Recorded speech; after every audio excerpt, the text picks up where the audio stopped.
Bienvenue sur CDM, le podcast qui parle de l'entrepreneuriat au féminin, du web et de l'organisation, le tout dans la bonne humeur et avec bienveillance. Je suis Aurore Maza de Comme de Mom, formatrice et consultante en web marketing.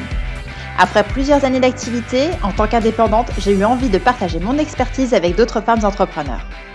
Mon objectif à travers ce podcast est de diffuser de la motivation et des conseils pour ton business, mais aussi pour ta vie de femme entrepreneur. Prête à passer un bon moment ?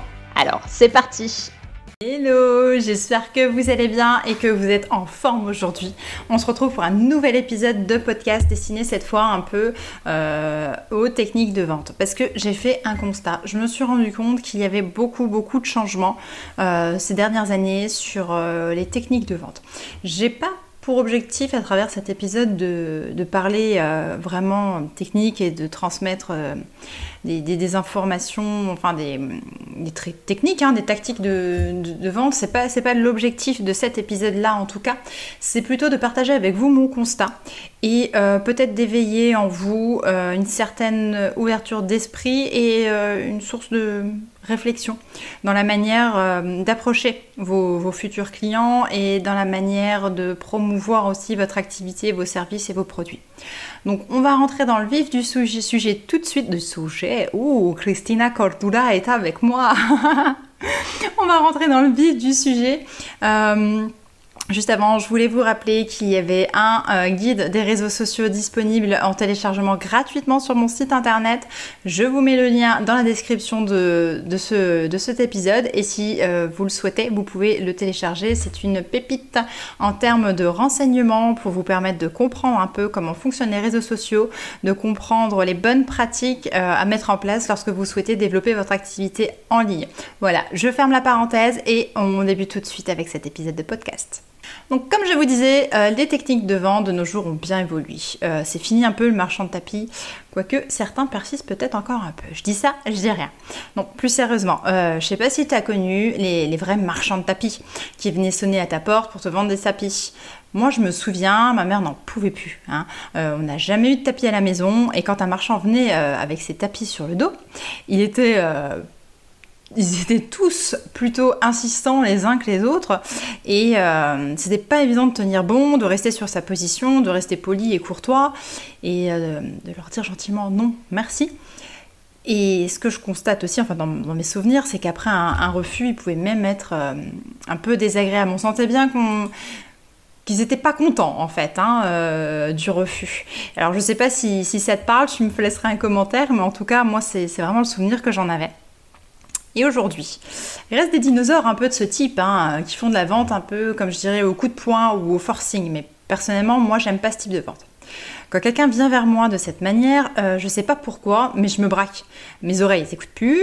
Je pense que si c'était le produit du siècle, il serait sûrement, s'il était en train d'essayer de me vendre le produit du siècle, clairement je passerai à côté, je crois, parce que j'aime pas qu'on me force la main, j'aime pas non plus quand je rentre dans un magasin et que la vendeuse Sophie vient chez moi, je peux vous aider ? Ça j'aime pas. J'ai besoin de regarder, j'ai besoin de me faire mon idée et si besoin je la sollicite. Et j'attends un peu ça de tous les vendeurs. Je cherche plus à ce qu'ils, entre guillemets, m'éduquent à trouver le bon produit par moi-même et à ce que moi je vienne vers eux pour l'acheter ou pour un complément d'information, plutôt qu'ils souhaitent tout de suite me donner toutes leurs infos, tout leur baratin pour la vente et voilà. Donc je pense pas être la seule dans ce cas-là, et puis certaines études prouvent que je ne suis pas la seule dans ce cas-là, d'où cette réflexion aujourd'hui. Alors pourquoi ? Simplement parce que moi, je me sens forcée. Dans ces cas-là, dans ces situations, dans ce type de vente un peu coup de poing, je me sens forcée, obligée.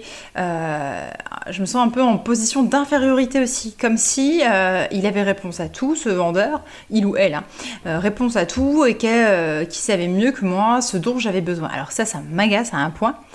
Je ne sais pas si tu connais un peu ce type de situation, mais je suis sûre que nous sommes nombreuses à ressentir les choses comme ça. Moi, en partant de ça, j'ai pu faire un constat. C'est qu'aujourd'hui, il faut agir autrement. Si tu souhaites vendre un produit ou un service, il faut voir les choses autrement. Mais ça, tu l'avais sûrement compris. Mais allons un peu plus loin dans cette réflexion. Comment consommons-nous aujourd'hui ? Par quel biais ? Il y a les points de vente physiques, la vente à domicile, Internet, vente par correspondance, voilà. Il est possible de trouver aujourd'hui des produits similaires dans chaque type de point de vente. On est bien d'accord. Alors pourquoi l'acheter plutôt à un endroit ou chez un vendeur plutôt qu'à un autre?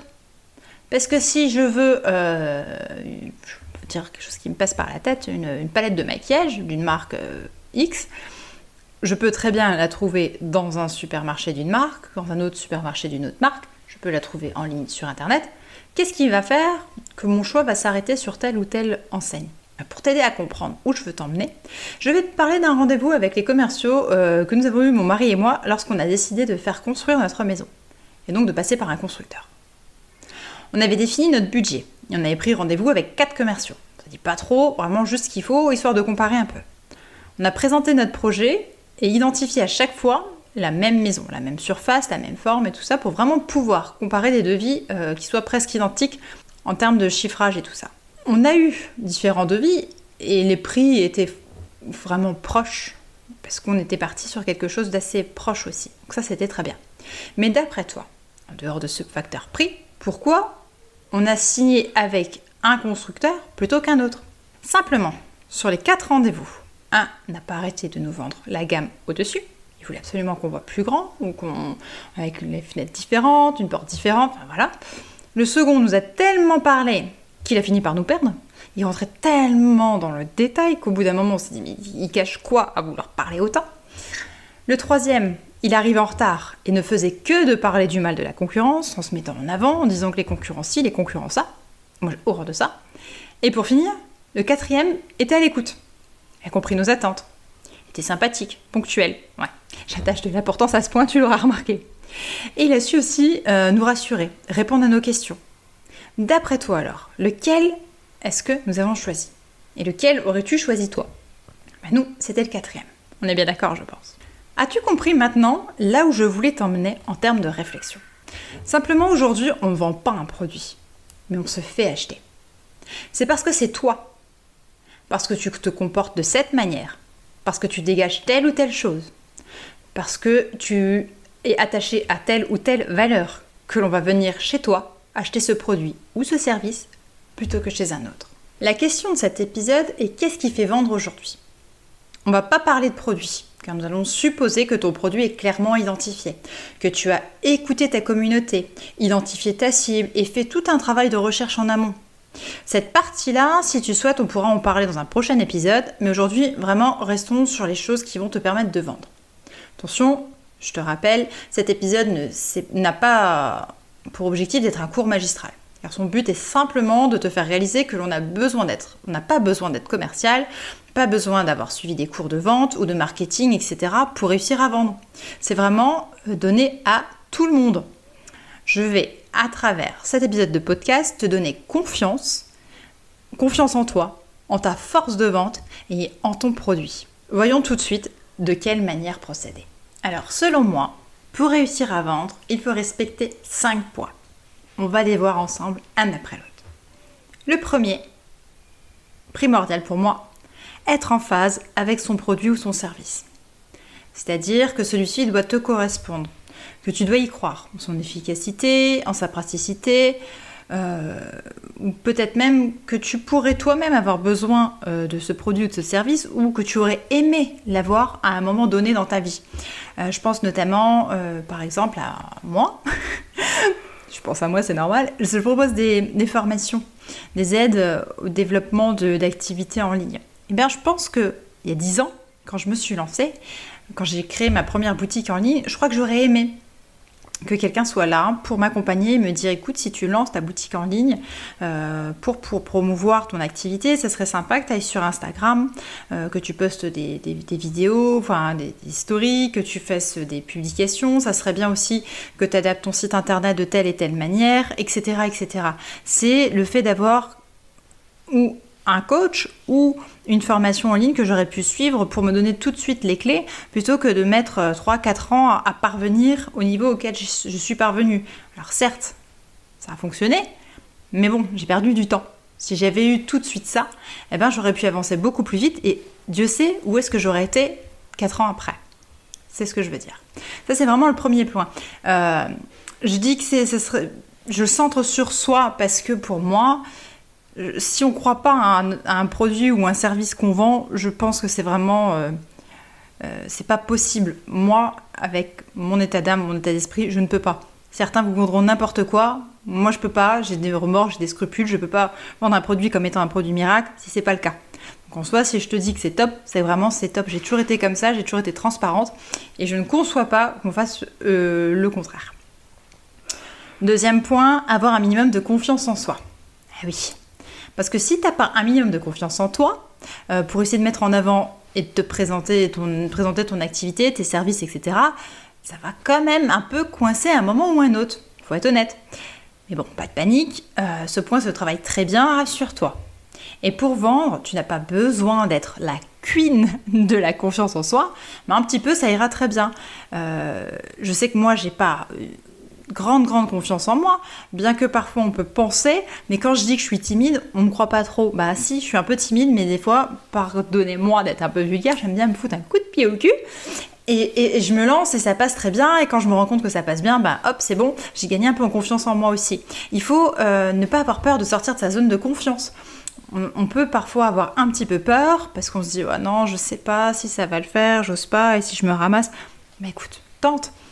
Crois en toi, dis-toi que tu en es capable, et à force de te répéter que tu es capable d'y arriver, je te promets, ton cerveau va te conditionner de telle manière qu'il va te dire que tu es capable, et un matin tu vas te lever et te dire, non mais c'est vrai, je vais y aller, finalement c'est rien, et tu te lances. On reparlera de ce fonctionnement du cerveau qui a tendance à tout le temps te surprotéger et à te laisser croire que tu ne peux pas y aller. C'est simple, c'est un système de défense en fait, parce que pour lui, il y a un danger, il y a quelque chose qui ne va pas, donc il va te garder dans tes petits chaussons. Mais crois-moi, si tu te lances, eh ben, ça fait pas mal. Et parfois, tu as de très très belles surprises. Donc, un petit peu de confiance en soi, un petit coup de pied au cul, mais ça je le dis doucement, et on y va. Troisième point, restez toi-même. N'essaie pas de ressembler à quelqu'un. N'essaie pas de reproduire les publications ou d'écrire à nouveau les arguments d'autres personnes. Ne fais pas des choses pour faire comme les autres. Fais ce que tu as envie, comme tu le souhaites, au rythme que tu le souhaites. Ton business, c'est toi. C'est tes valeurs, ton image. Ton business, il doit te correspondre à toi et tu dois être aligné avec ça. Si c'est pas le cas, il y a un moment ou un autre, tu verras, ça va coincer, tu sauras pas pourquoi, tu sauras pas d'où ça vient, et que tu auras beau mettre plein d'efforts là-dedans, plein de temps, plein d'énergie, ça ne voudra pas passer au niveau supérieur et tu n'y arriveras pas. Pourquoi ? Parce que tu ne seras pas aligné avec ce que tu proposes, avec ce que tu fais. Je l'ai vécu, je pensais être en phase avec mon agence de communication spécialisée en web marketing qui s'appelait AMRC Consulting, c'était ce que je voulais faire. Et puis ça allait bien, et j'avais des clients. Pourquoi ça décollait pas ? Et pourquoi je prenais pas de plaisir ? Je me suis fait accompagner par un coach, parce que tu vois, moi aussi je me fais accompagner. Je me suis fait accompagner par un coach et il m'a dit pourquoi tu fais pas ça sur AMRC Consulting ? Pourquoi tu fais ça et ça sur La Fée Biscotte ? La Fée Biscotte, c'est, pour un petit rappel, c'est mon blog, c'est ma communauté en tant que créatrice de contenu. J'ai créé un blog et de là j'ai créé toute une communauté autour et en fait il avait remarqué que je m'éclatais à faire tout ce que je faisais là-dessus. Ça me ramenait de l'argent aussi. J'étais bien, épanouie en faisant ça. Il me dit mais pourquoi tu le fais pas pour AMRC ? Bah je sais pas, j'ai pas d'inspiration, j'ai pas envie et tout. Il me dit ouais mais parce que tu t'éclates avec La Fée Biscotte, mais pas avec AMRC. Et là ça a cogité. Et je me suis dit ouais c'est vrai il a raison, mais pourquoi je m'éclate pas ? Et de réflexion en réflexion, les choses en ont amené une autre et c'est là que je me suis rendu compte qu'en fait oui, le noyau, la création de sites internet, l'animation des réseaux sociaux, le référencement, la rédaction web et tout ça, c'est bien ça je l'aime bien, mais pas de cette manière, pas de cette façon dont je l'amenais avec AMRC, pas ce type de client. Alors oui, j'adore mes clients, coucou si vous passez par là, mais ce que je veux dire c'est que j'attire beaucoup de clientes et que je me sens plus à l'aise avec ce type de cliente. Et du coup, je me suis dit, il faut vraiment que je revoie toute ma communication, mon message, mon branding, la totale.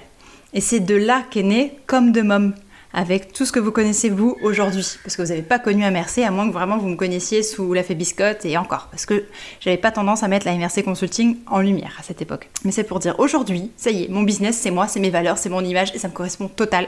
Je suis plus épanouie, je suis alignée avec ce que je fais et entre guillemets, je rayonne avec tout ça et j'ai vraiment plaisir à créer mes publications, j'ai plaisir à partager avec vous ces épisodes de podcast, à créer du contenu. Et en fait, je pense que ça se ressent et c'est comme ça que maintenant, j'attire à moi de nouveaux clients que j'aurais pas attirés avant. Donc voilà pourquoi ce point-là est vraiment très important pour moi, c'est de rester toi-même. 4e point, être à l'écoute. À l'écoute du marché, parce que ça c'est très important. Savoir ce qui se fait, ce que fait la concurrence, comment, connaître les tendances, parce qu'il faut se tenir quand même informé de tout ce qui se fait. Il faut être aussi à l'écoute de ta communauté, surtout être à l'écoute de leurs besoins, de leurs avis, leurs contraintes, leurs attentes. Tu dois aussi tenir compte de leurs remarques et des réflexions qu'elles peuvent te faire. Elles peuvent, pas forcément des femmes, mais que ta communauté te fait pour t'améliorer ou proposer des services adaptés. Ça, c'est vraiment le point essentiel. Si tu veux lancer un produit digital, par exemple, il te faudra faire toute une recherche avant et être vraiment à l'écoute pour pouvoir définir exactement ce que tu vas proposer. Parce que ce que toi, tu penses que ta communauté a besoin, c'est pas forcément ce dont elle a besoin. Ou alors il faudra entre guillemets que tu l'éduques. Je sais que c'est un terme qui revient souvent, j'ai un peu de mal avec celui-ci, ça je le mets entre guillemets, mais lui expliquer pourquoi elle va avoir besoin de ça, parce qu'elle ne le sait pas encore. Mais si toi tu lui expliques à travers tes publications, tu vas l'aider à arriver à cette réflexion et elle va se dire bingo, elle a raison, c'est ça ce qu'il me faut en fait. Mais elle ne le savait pas encore au début quand elle t'a suivi. Le dernier point pour réussir à vendre pour moi, c'est la persévérance. Un échec n'en est pas un. Retiens bien ça. C'est une étape, un tremplin qui va te permettre de rebondir et de réagir différemment, de repenser ton offre et de t'adapter. Mais ne baisse pas les bras. Tu arriveras à ton objectif si tu le gardes en tête et que tu te le répètes assez souvent. Laisse-toi juste le temps d'y parvenir. Rome, c'est pas fait en un jour, mais ça, je suis sûre que tu le savais déjà. Pas vrai ? Pour ton business, c'est pareil. C'est pas parce que tu as une idée, un projet, un service qui est super bien et tout, que tu lances ton site internet aujourd'hui, que demain tu fais 100 000 € de chiffre d'affaires. Non. Il va falloir que tu, entre guillemets, éduques ta communauté. Il va falloir que tu gagnes en visibilité, que tu fasses la promotion de ton service, que tu mettes en avant ton expertise, qu'on te connaisse et qu'on te reconnaisse pour tout ça. Eh bien ça prend du temps. Plus ou moins de temps. Ça dépend de plein de facteurs. Mais persévère. Ne te donne pas une échéance bien précise. Donne-toi juste un objectif qui soit réalisable et qui ne soit pas un frein si tu n'arrives pas à l'atteindre. Peut-être tu auras vu trop grand. Donne-toi la chance de t'adapter et d'avancer progressivement en respectant tous ces points. Donc je répète, selon moi, pour réussir à vendre, il faut respecter ces 5 points qui sont être en phase avec son produit ou son service, avoir un minimum de confiance en soi, rester soi-même, être à l'écoute et persévérer. Voilà, cet épisode de podcast touche à sa fin. J'espère qu'il t'aura été utile et que grâce à ça, tu auras compris maintenant que les temps ont changé, que le forcing pour la vente, ça n'a pas d'intérêt, qu'aujourd'hui, ce qui fait vendre, ce sont ces 5 points. Si tu es aligné avec tout ça et que tu vas dans le sens de ton client, de ton prospect, tu vas voir que tu vas déjà arriver plus facilement à vendre ton produit. Vraiment, ne néglige pas ces points-là. Si jamais tu as des questions, si jamais tu as envie d'échanger à ce sujet ou d'autres choses, pour un accompagnement, pour avoir plus d'infos sur quoi que ce soit, n'hésite pas à revenir vers moi, je serai ravie de pouvoir en discuter avec toi. Je suis dispo sur Instagram, sur Facebook, sous le pseudo Comme de Mom. Et sinon, tu as mon email ou mes différents accès directement dans la description du podcast. Je compte sur toi pour t'abonner. Ça fait toujours plaisir de voir que le podcast est de plus en plus suivi et qu'il y a des nouveaux abonnés. C'est vraiment quelque chose qui m'encourage. Sur ce, je te laisse et je te dis à la semaine prochaine pour un nouvel épisode. En attendant, garde ton moral, garde ta motivation et surtout, on persévère. À la semaine prochaine. Bisous, bye bye.